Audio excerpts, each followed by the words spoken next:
welcome to the TCG player guide on how to get started. So who am I? I've seen a lot of videos about people with like 500 sales on TCG player trying to make a guide. And that's good and everything for everyone just getting started. But there's a lot of misinformation in all of those videos and a lot of like no real hands-on experience due to the lack of sales. So let me show you a little bit of peek behind the curtain, like they say. So who am I?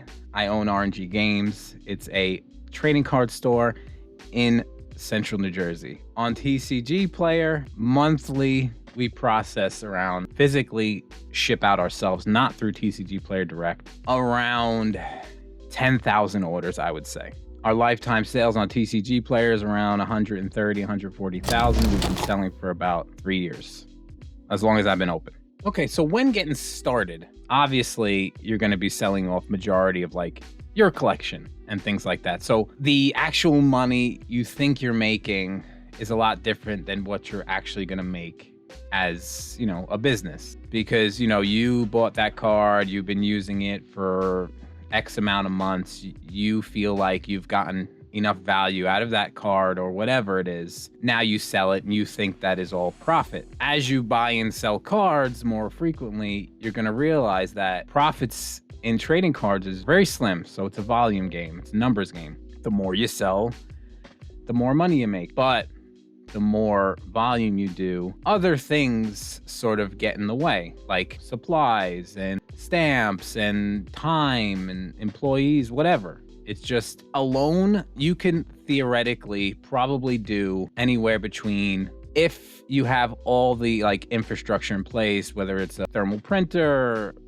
inkjet versus laserjet, of course, all the other things in place, probably realistically with a full-time job, 40 to 50 orders a day yourself, if you have everything in place. If you don't, if you're physically writing every customer's name on the envelope, obviously it's gonna take you an immense longer time, like a crazy amount of time. Stop it, get your tools, get all the things. If you really wanna take this seriously, you gotta do things seriously. So buy a printer, buy good envelopes, there's so many other videos that I made and, other people make about supplies and all that other stuff. But as you grow, you're gonna not necessarily be looking for always the best deal. Like I was always looking for the best deal. What's the cheapest envelope I could get? I don't do that anymore. I go to Uline, I buy windowed envelopes for $40 a case, just because I can't be bothered looking for all that nonsense anymore. I can't.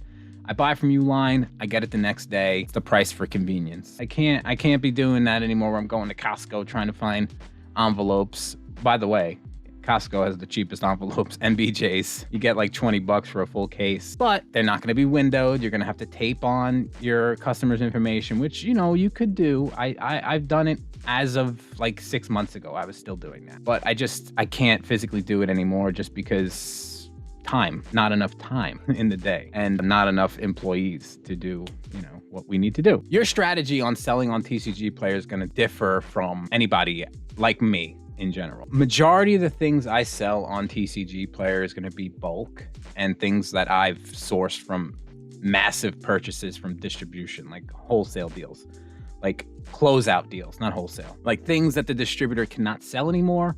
No one's buying, but I will if I'm going to make 10, 15% on, 20%.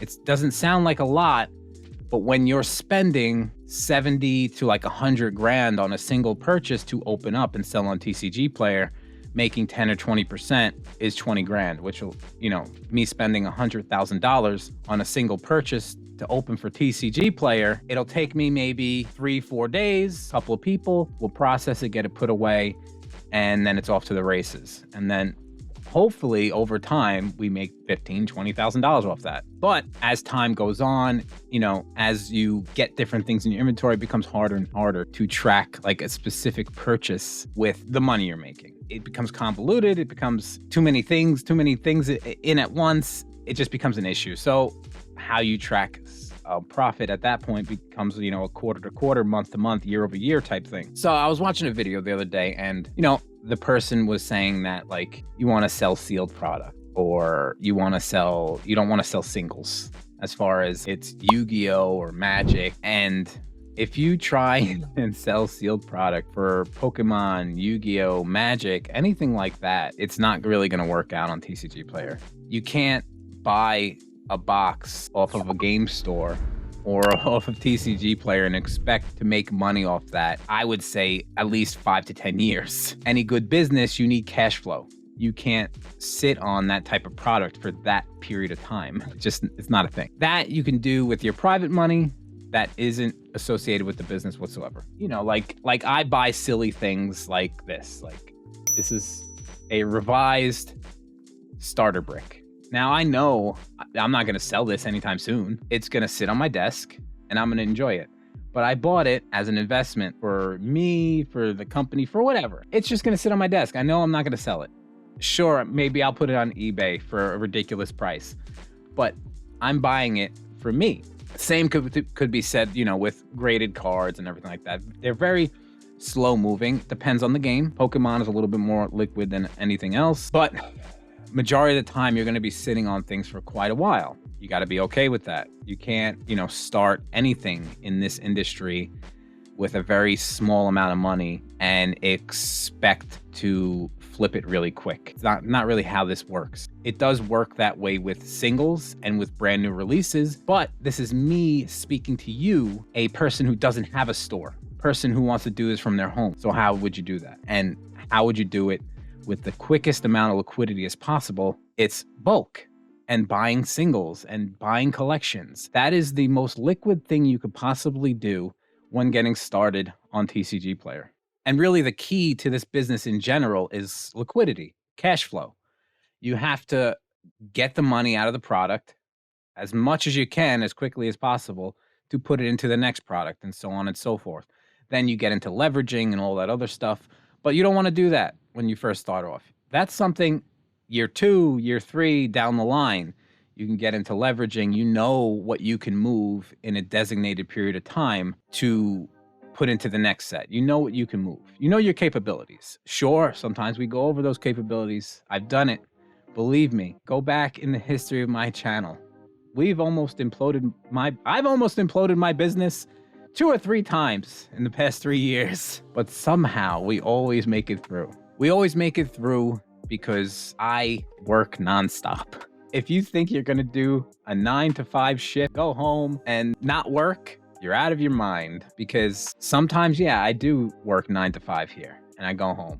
But what people don't see is I spend literally, as soon as I get home, I sit on my couch with my laptop and I work on whether it's eBay listings, TCG, because we have 3 TCGplayer accounts, all have a specific purpose. Granted, we've been slowly transitioning from 3 TCGplayer accounts back down to 1 and being more intentional with our inventory on eBay. As you could see, my eBay customers, we had over 10,000 eBay listings. We're down to around 300. Just because I'm getting more intentional with my inventory and streamlining the direct TCGplayer direct side of things. So that's what we've been doing with our inventory. If you're my eBay customer and you're like, oh my God, what happened? That's what happened. We're getting more intentional with our inventory and it's working. We're down to 300 and something listings on eBay. I don't know what it is, but we're getting the same amount of volume of sales as I did with 300 listings as I did with over 10,000 listings, because we're down to quality and not quantity. I was throwing whatever, like it was fully integrated with Binder POS, and literally as soon as I did a buy list in the store, it would just immediately push it to eBay. That's good and bad. Like I said, we were getting more intentional with our inventory and tracking revenue. So you're gonna be like, hey Rob, all right, this is good and everything, but how the fuck do I get bulk? I've heard it so many times in my comments. Oh, I'm seeing on eBay I can get it for, he doesn't know what he's talking about, $5 a thousand. You can't get it for that. I'm seeing it on eBay and Amazon for $20 a thousand. You cannot buy it off eBay or any third-party big platform, Walmart, Amazon. You can't buy it off that and expect to make money. You're going to get things that game stores like me sifted through, got the value out of, and then got rid of. You're buying a bulk lot. It is a bulk lot. It's a lot of bulk cards. You're not really gonna get cards that are $1, $2, like we normally get off of things that customers bring in.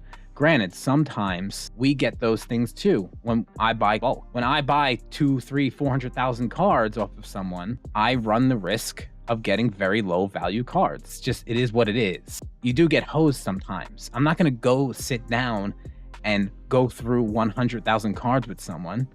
They have it, I buy it, and then it's my problem. I figure it out. That's probably the best thing you could do when doing this. You got to figure out what works for you. What works for me might not work for you.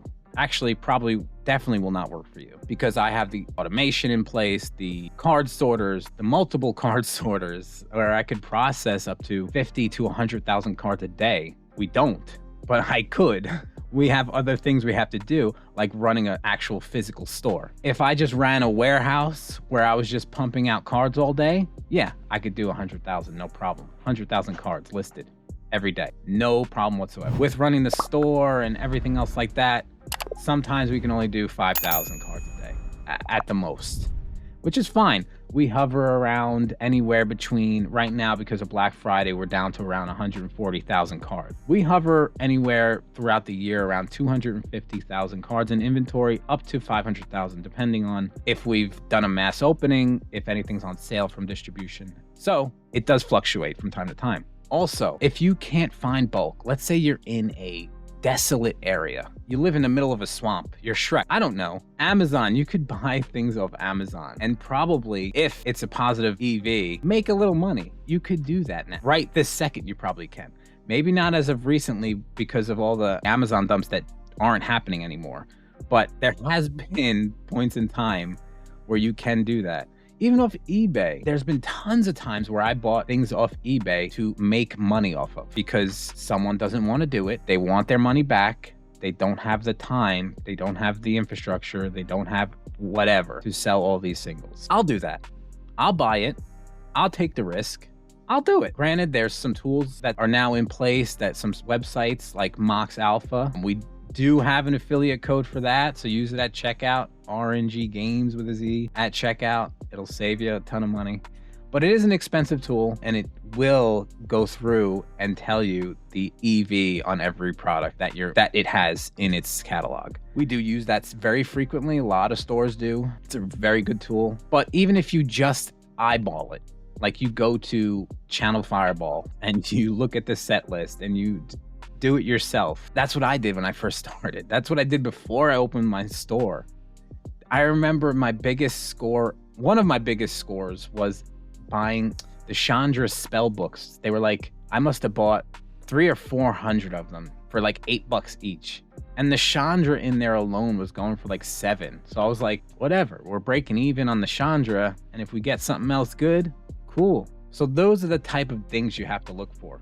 If you have any other questions about TCGplayer or anything like that, whether it's eBay, TCGplayer, even Amazon, leave it in the comment section. I will be monitoring it, making Q&As. You know, we do live streams every other Monday, maybe every Monday.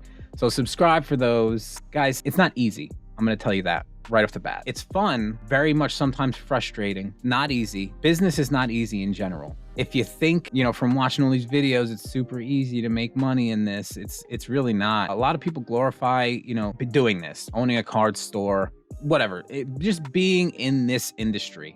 People glorify it. And I'm gonna tell you straight off the bat, it's a nightmare. If you want to really do this, it's gonna be really time consuming and you're gonna be working for pennies. But with enough time and enough practice, it does become very profitable.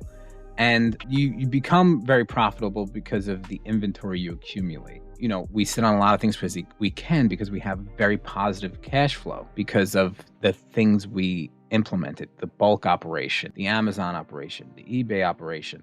There's so many cogs in the wheel, you can't just do one thing. You can't just sell on TCGplayer. I'm just gonna sell on TCGplayer. That's it. You have to do everything or else you'll do nothing. I hope this helped. I don't know if it did. Ask me some questions.